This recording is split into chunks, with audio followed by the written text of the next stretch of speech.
Well, first of all, I think it's important that when you are advocating to your clients how they should do something, particularly around best practice and managing their staff correctly and ensuring they put the right people into various positions in their organisations and adhering to their own values.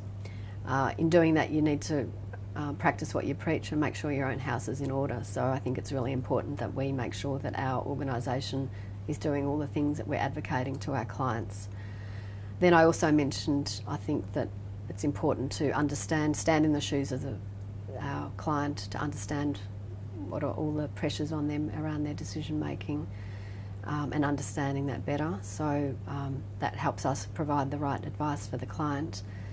But what we have also found over time, I think, is that lawyers can allow their work to grow in a way that where they're just putting out fires on behalf of clients. So they might receive one claim after another claim after another claim, and they'll just readily help the client defend the claim without stepping back and saying, actually, there's a systemic issue here, maybe we need to do something about this, and opening up that sort of conversation. And the reason why I mention that is because, yes, from earliest days, from university days when I was studying this political psychology subject, I'm interested in what makes organisations tick. And HR departments are really the professional caretakers for how an organisation operates. And they're responsible for all the various levers, or overseeing the levers and advising the CEOs and the managers about the best way to create a productive workplace. And so us as employment lawyers, we're there to support HR. And so I guess the issue is about, a particular interest is around workplace culture.